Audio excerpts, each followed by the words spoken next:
second Auden lecture. I was reading last time from poems from the 30s, those love poems, Lay Your Sleeping Head, My Love, and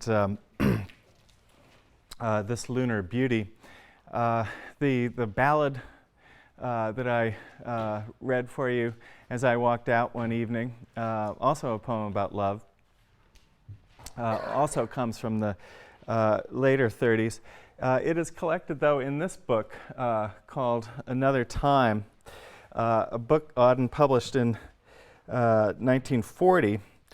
And I wanted to, well, let's see, I'm afraid I've got my order all mixed up here. I wanted to show you just the table of contents of this book, because it has a number of masterpieces in it that you are reading. It's also significant that it's organized in the way that it is. The first section is called, humbly, I guess, or practically, People and Places. And it includes in it the poem I'll be discussing shortly, Musée des Beaux-Arts. There's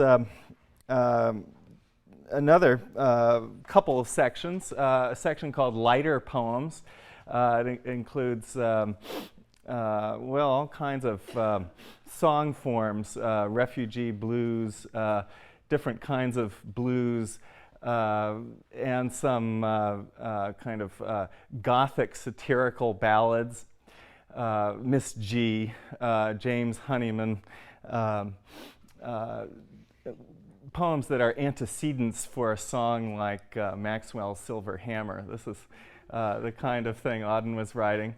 And then there's also something else called occasional poems. And in this box, Auden has put Spain, 1937, that great political poem from the Civil War, and these poems that I'll be discussing today, in memory of W.B. Yeats and in memory of Sigmund Freud.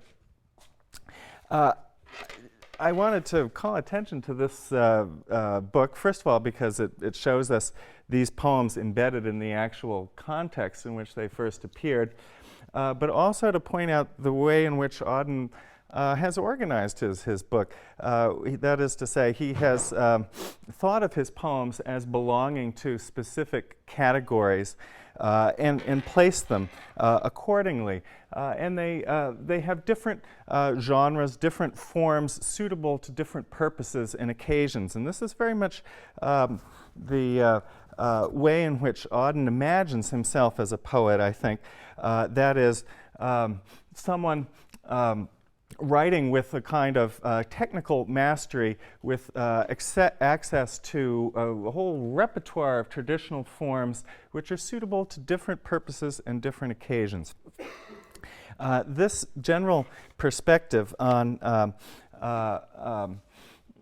his work is related to the topic that I introduced in discussing as I walked out one evening, and that is the whole question of perspective in Auden. You remember I talked about how that poem seems to include, well, at least three different perspectives. That is the quoted song of the lover who tells his beloved that he will love her until the end of time. Then there's the voice of the clocks, who speak from the point of view of time and correct his claims. And then finally, there's a kind of narrative voice that seems to frame the whole thing with that image of the river running on. As in that poem, Auden seems to be able to incorporate in his poetry multiple perspectives, each of which comment on or are framed or conditioned by the others, but each of which has its independent truth, you could say. This is a topic that we'll explore more today, looking at other poems. I wanted to show you some photographs. In the 1930s, during the Japanese-Chinese War, prelude to the Second World War, Auden went with his friend Christopher Isherwood to China and created a book together called Journey to a War, which includes Isherwood's prose and Auden's poetry.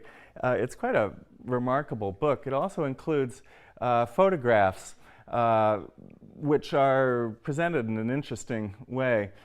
We have here two different photographs of boys.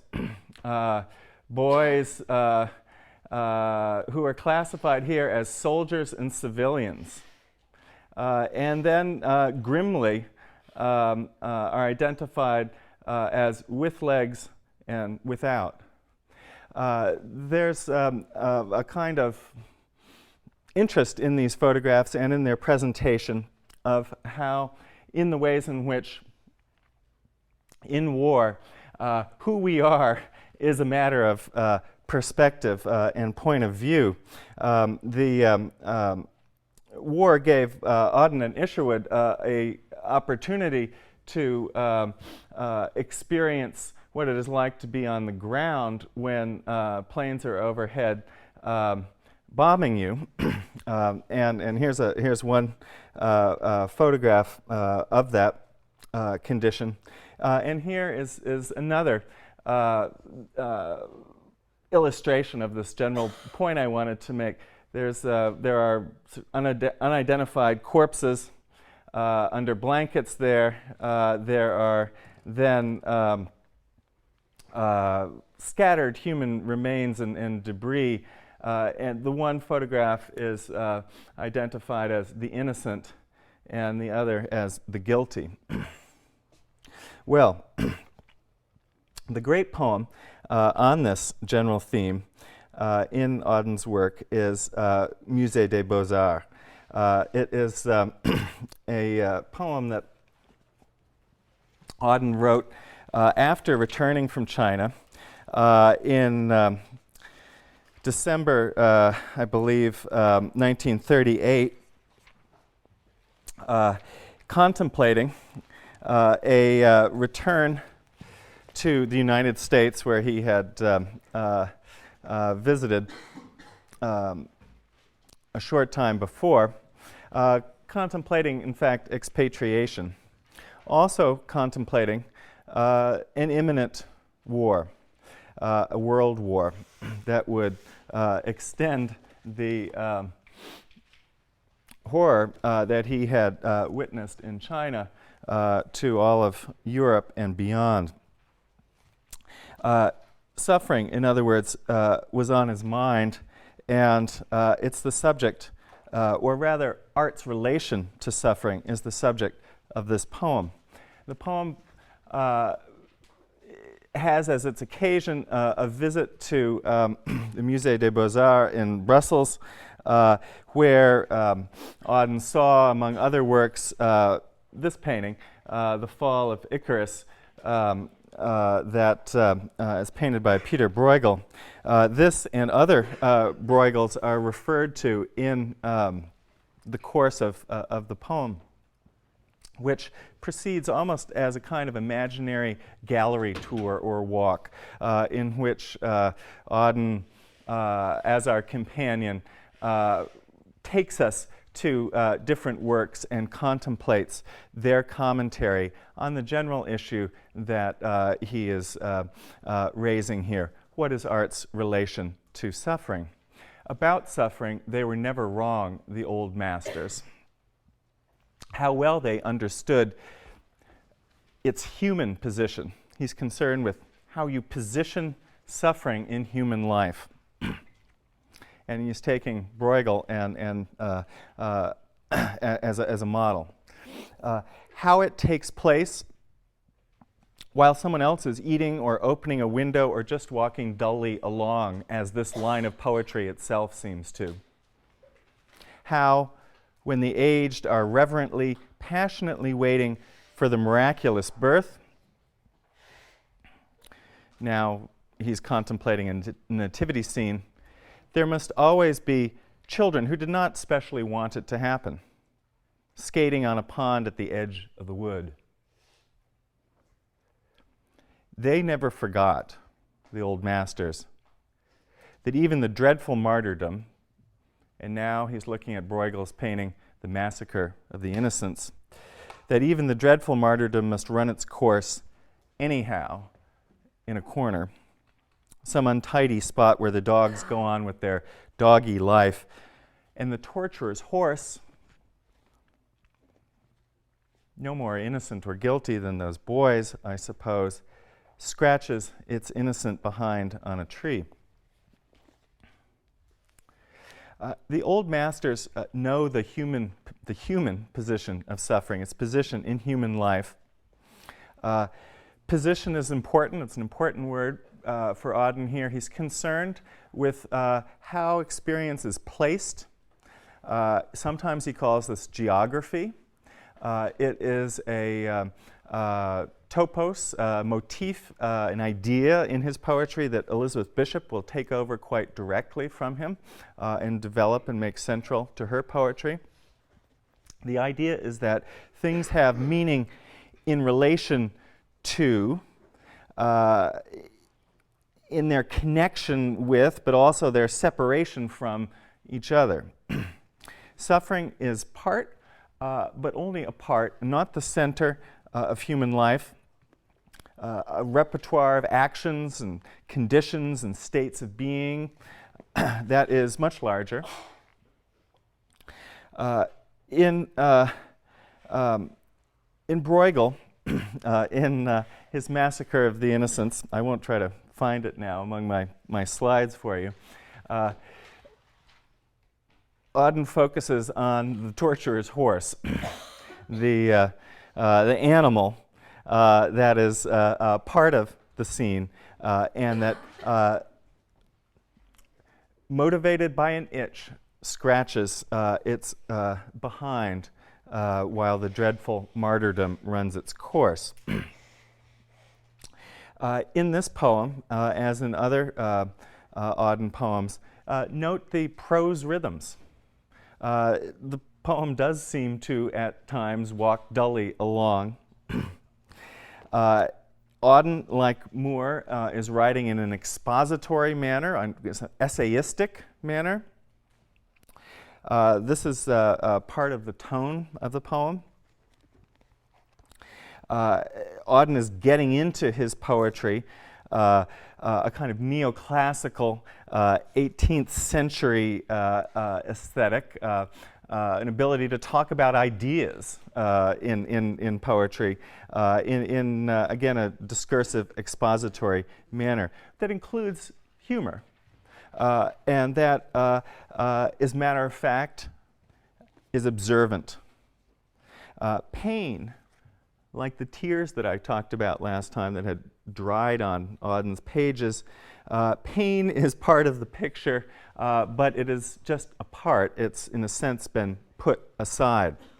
All of this is a function of what I'm calling Auden's perspectivism. Any scene borders on other scenes where other people are positioned looking at the same thing differently or not looking at it at all. And this is one of the themes of the second section of the poem, where Auden specifically describes this painting. He says, in Bruegel's Icarus, for instance, and this is a poetry in which the poet says, for instance, just as Moore might have said, however,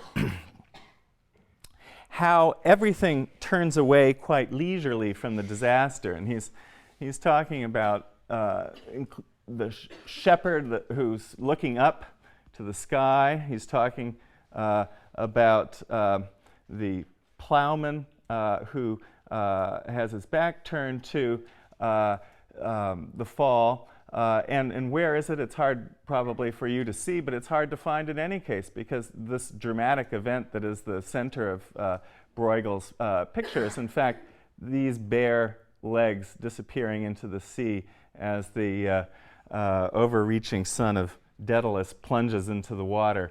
Not at all in the center of the picture. How everything turns away, Auden observes, quite leisurely from the disaster. The plowman may have heard the splash, the forsaken cry, but for him it was not an important failure. He's not concerned with flying to or beyond the sun. For him, the sun merely shines. It helps him cultivate the land. The sun shone of necessity, as it had to, on the white legs disappearing into the green water. The white legs disappearing into the green water. And the expensive, delicate ship that must have seen something amazing, a boy falling out of the sky, had somewhere to get to and sailed calmly on. Well, here, Auden wasn't thinking about Hart Crane, but he might have been. It's almost as if this figure has leaped off the back of the boat, as Crane did. He is, however, thinking, I suppose, about Romanticism in general and its ambitions. Here the sun shines as it had to. What it illuminates are white legs. There's a kind of objectivity in that. There's a kind of naturalism. It shines on green water. It's as if from a certain perspective, from the perspective of aesthetic form, these elements of the picture are merely elements of a picture, colors, which have meaning as they are placed in a system of relationships, in a system of perspectives. Well, there's a great deal more to be said about this painting. I think one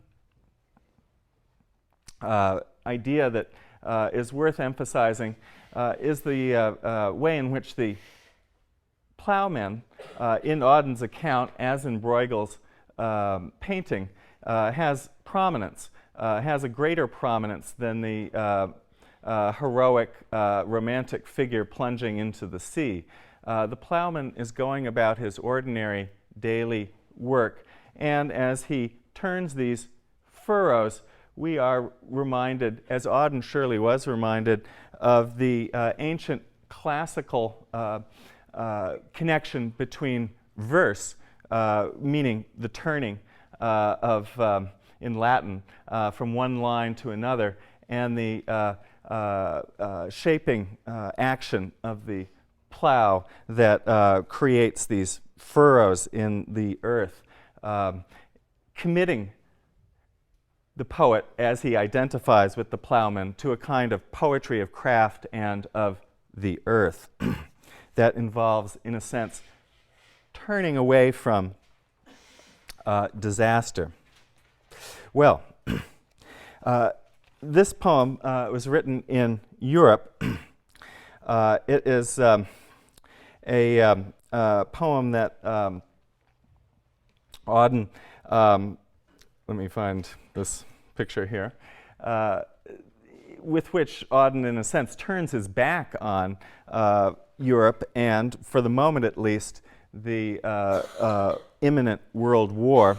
He comes to the United States, he emigrates to the United States in January 1939. This personal turning point in a poetic career comes at a moment when the world is about to be split in war. It also comes at a significant moment in literary history when Yeats dies, and Auden recognizes this occasion as a moment to celebrate the poet, contemplate the achievement in modern poetry that he represents, Yeats, and in a sense provide a kind of epitaph for a poetry now in the past and behind us that positions Auden in the present. Let's look at the view of Yeats and of Yeats's poetry that emerges here. The poem extends the questions of Musée des Beaux-Arts by asking not so much what is art's relation to suffering as what is the place of art in society generally, or poetry in particular. Auden begins, "He disappeared in the dead of winter. The brooks were frozen, the airports almost deserted, and snow disfigured the public statues. The mercury sank in the mouth of the dying day. Oh, all the instruments agree, the day of his death was a dark, cold day." There's a sense, as Auden elaborates these ideas, that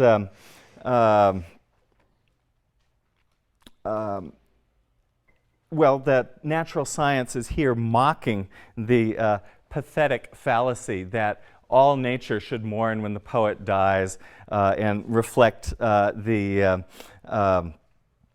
grief of this event. He's saying, Auden, it was a cold day, and we had instruments to measure it, and that's what it was in a kind of factual way. He continues, Auden does, now he, Yeats, is scattered among 100 cities and wholly given over to unfamiliar affections.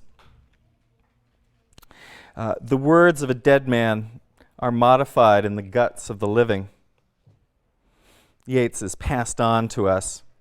And yet, to whom is he passed on? What difference does he make? Auden doesn't want us to make the mistake of thinking that Yeats is too central a figure, that he matters too much. But in the importance and noise of tomorrow, he continues, when the brokers are roaring like beasts on the floor of the bourse, and the poor have the sufferings to which they are fairly accustomed, and each in the cell of himself is almost convinced of his freedom, a few thousand will think of this day as one thinks of a day when one did something slightly unusual. This is a attempt to, in some sense, place poetry realistically in culture. It doesn't matter to the brokers roaring like beasts on the floor of the bourse. It doesn't matter to the poor who have their suffering, to which they are fairly accustomed. It matters, well, perhaps to a few thousand people. Not a negligible number, but not a large one either. There's a kind of modesty in Auden's claims for Yeats, for poetry. You could contrast Pound at the same time as this poem is being written, broadcasting his ideas on fascist radio. Or you could think about Stevens at the same time dreaming up a poem he will call Notes Towards a Supreme Fiction. This is a rather different claim for what poetry might do. It returns to a theme of the wasteland. Somehow the world that Auden is describing is one in which we are each imprisoned in the cell of ourselves, recalling the locked chambers of Eliot's poem. In the second section, Auden moves to address Yeats directly. Now, Yeats is, in a sense, claimed for us.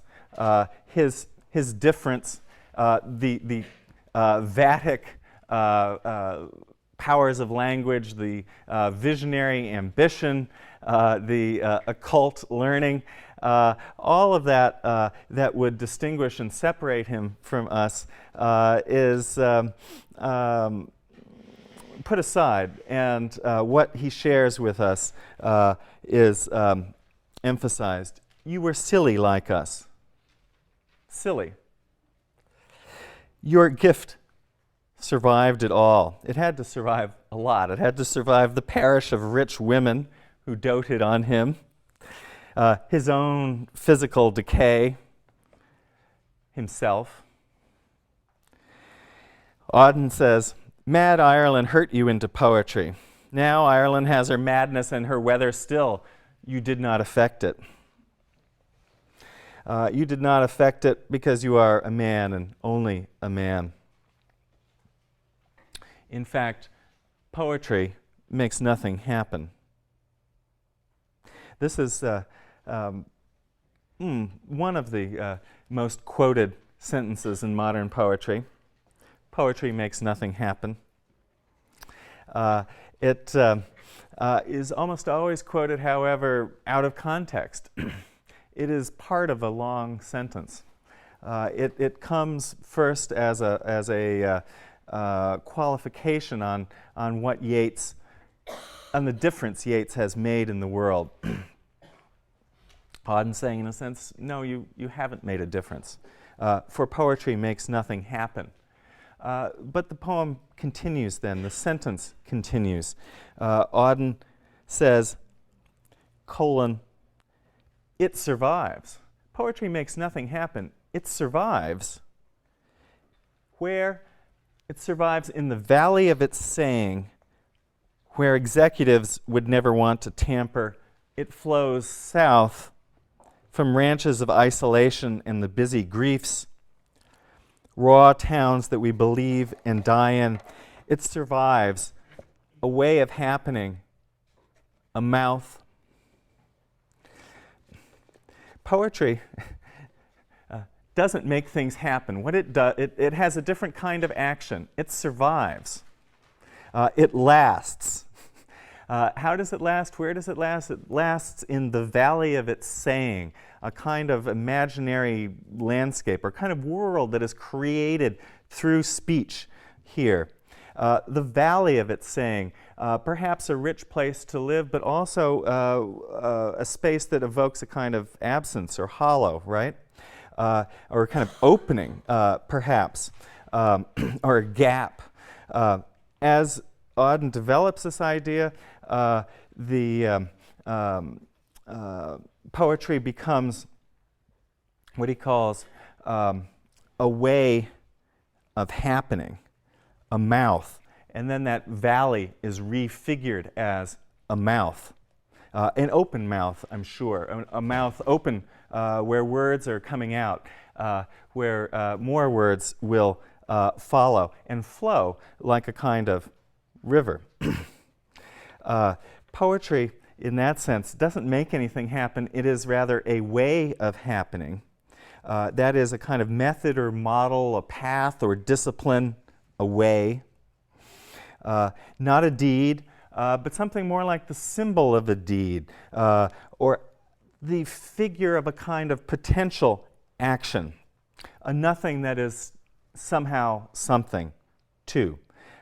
Again, I think an image implying an open mouth, that is the mouth of a river, the mouth of a poet, through which language flows.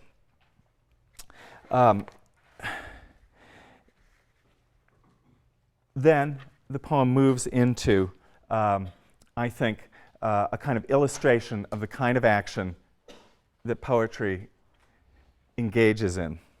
And that comes with the movement into these ceremonial quatrains in iambic tetrameter, essentially. Is that what it is? Well, it's definitely a tetrameter. The rhyme enters. The prose rhythms of the poem up to now give way to a kind of ceremonial lyric language. Here, poetry is identified with praise and with prayer. The poem gives us a kind of performative language of human ceremony that honors Yeats, that lays him to rest, and yet also absorbs and affirms the power of poetry that was in him. Earth, receive an honored guest. William Yeats is laid to rest. Let the Irish vessel lie empty of its poetry. Auden goes on to describe the way that time will honor poetry and will honor Yeats. That time will even, he says, Auden does, forgive Yeats for the right-wing politics that Yeats's later career is marked by, and that Auden separates himself from and needs to come to terms with in this poem. He says, time that with this strange excuse pardoned Kipling in his views and will pardon Paul Claudel. Kipling for his imperial jingoism, Claudel for his proto-fascist ideas, pardons Yeats also for writing well. Auden, looking back on this poem, would ask himself, how could I possibly presume to judge Yeats and forgive him morally for his politics? And struck these condescending lines from his poem. So you won't find them in the collected poems, but you will find the powerful lines that proceed from them. In the nightmare of the dark, all the dogs of Europe bark, and the living nations wait, each sequestered in its hate. Intellectual disgrace stares from every human face, and the seas of pity lie locked, frozen in each eye. What does the poet do in this condition? Follow, poet, follow right to the bottom of the night. The poet descends and descends into night. A night that is this nightmare in which Europe barks, ready to attack itself. With your unconstraining voice, still persuade us to rejoice. With the farming of a verse, and remember the plowman now as a figure for the poet, make a vineyard of the curse. Sing of human unsuccess in a rapture of distress. In the deserts of the heart, let the healing fountains start. In the prison of his days, teach the free man how to praise. This is what poetry can offer. It can offer a lesson in how to praise. This is not making something happen politically in the world, perhaps, but it's making something happen in the heart and perhaps within the eye of each of us who look locked and staring with our pity frozen there. Poetry would be a kind of farming in the desert of the heart that would break open that which is locked there and free feeling. It's a powerful and very traditional claim for what poems can do. In talking about The Wasteland, I stressed the ways in which Eliot sought language of public ritual that might join people separated in the cells of themselves. Here, Auden is working through the same ideas and providing a kind of model for how that might work. let me turn ahead with you to another great poem from this period, in memory of Sigmund Freud. Freud is a kind of plowman. He is another model for the poet, for Auden. And this poem proposes still other ways to understand poetry's relation to suffering, represented here by Freud's humanistic therapeutic technique. What sort of hero is Freud? Auden calls him an important Jew who died in exile. It's significant that he is called that by Auden at this moment. If you look for the figure of the Jew in Gerontian, Eliot's early poem, you'll see that the figure is not dignified with the capital J. Anti-Semitism is a crisis in Europe, and it's certainly a pervasive current in modern poetry, whether it is actually a theme or motif as it appears in Eliot or Pound, or simply a kind of voluble prejudice as you would find it in Williams's letters. Anti-Semitism is powerful. And here Auden is identifying himself with Freud as a Jew, and as a Jew in exile. And it seems as though Freud in this way represents a figure for people who are in some sense extracted from the nation and who are international in their perspective. And Auden himself is writing in America from a similar point of view. As in the Yeats elegy, Auden is reluctant to single Freud out when, as he says, death is so common and suffering is so common. But Freud's point of view for Auden is powerful and valuable precisely because it emphasizes the commonplaceness of human suffering, its ubiquity.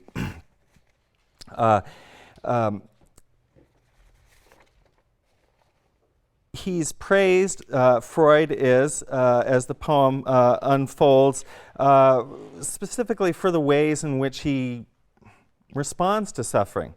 How does he do it? Well, around line 28 or so on page 804,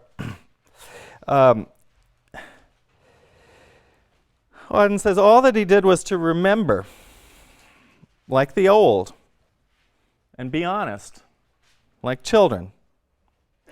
He wasn't clever at all. He was silly like us. He merely told the unhappy present to recite the past like a poetry lesson,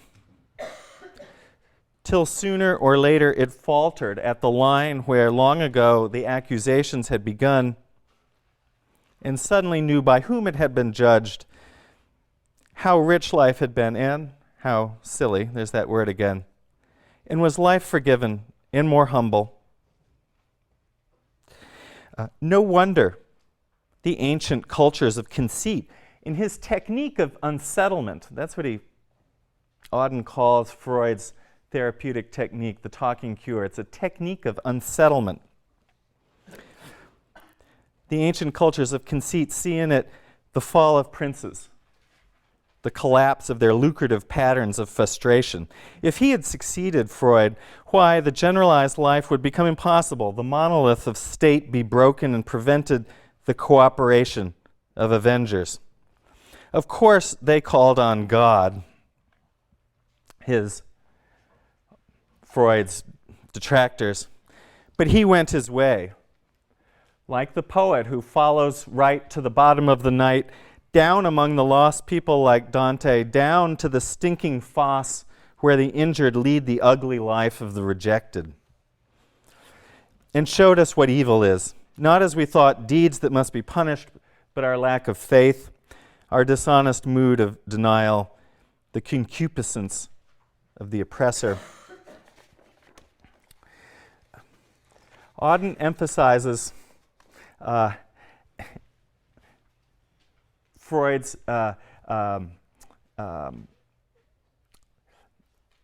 literary dimensions. The talking cure is like a poetry lesson.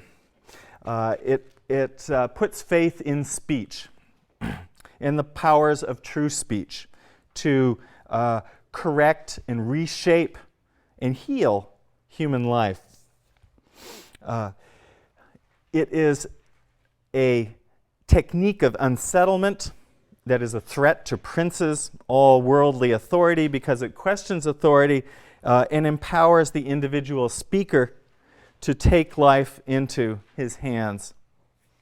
Like Dante or like Pound's Ulysses in Canto 1, like the poet in the end of the Yeats elegy, Freud, in Auden's poem, goes down among the lost people, goes into the stinking fosse, which is a powerful word. It's a word that appears in Canto 1, where Ulysses, Pound's Ulysses goes to seek Tiresias. Fosse, it's an Anglo-Saxon word. It reaches back in that sense in cultural history to suggest, that our present mystery, our present misery is one continuous with that of the past. And yet, history is something here that can be intervened in an individual way through the kind of true speech that Auden celebrates in Freud and that he aspires to in poetry. As the elegy builds towards its conclusion, on page 806,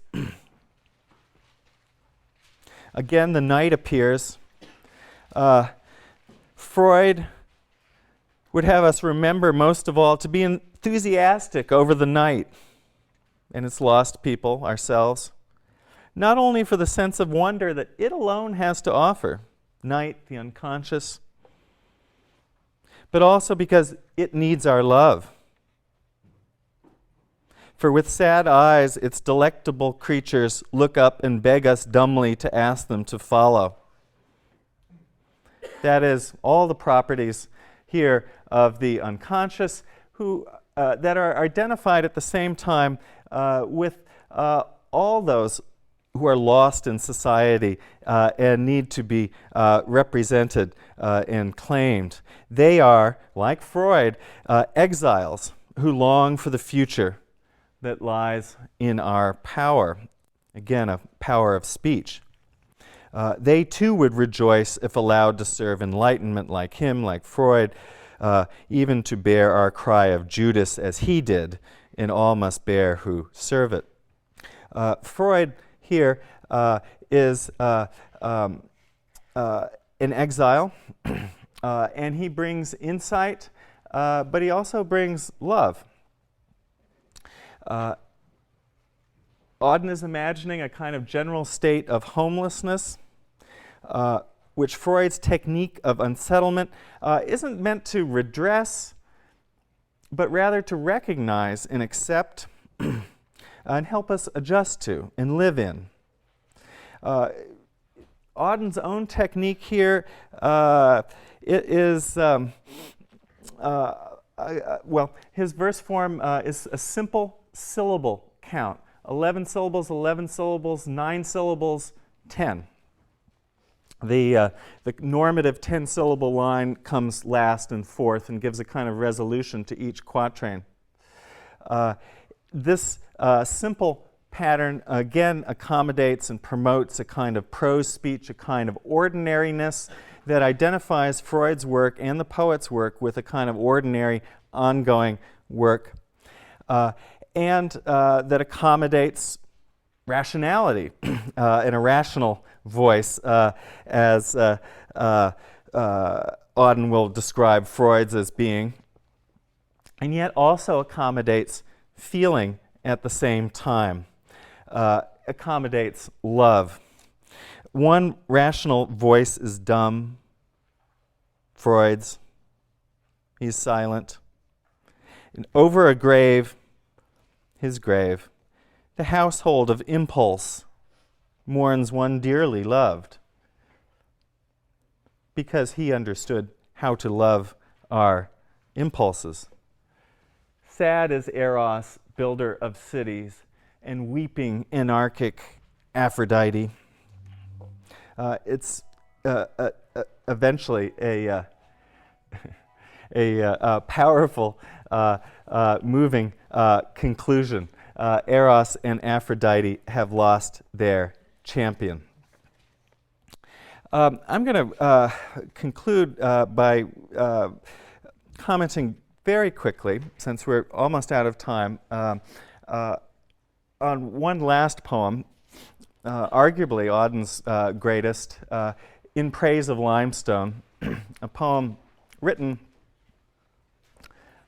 from the perspective of the post-war in the United States, but about a kind of imaginary landscape that combines elements of his childhood landscape in northern England and the Italian landscape where he returned in the post-war period and became increasingly attached to. It is a kind of allegorical space, and it represents a kind of home, I suppose, for the homeless, for we, the inconstant ones, as he describes us. It is, this limestone landscape, something to be praised, and it is a poem of praise. It is an image of the world without another transcendental world beyond or behind it. To be in the world, as described in this poem, is to be in an entirely earthly realm. And again, you might think of the plowman turning away from the overreacher who tried to fly to the sky and turns rather to the earth. It is a landscape like that of Stevens in Sunday Morning. It is a landscape that Auden can only describe as a kind of imaginary place, as a through counterfactual statements. It is porous, it's rich, it's fertile, it's moderate. It is not a place of extremes. And hermits and Caesars, they don't belong here. They go elsewhere. It's rather a place in which ordinary life and ordinary people might live.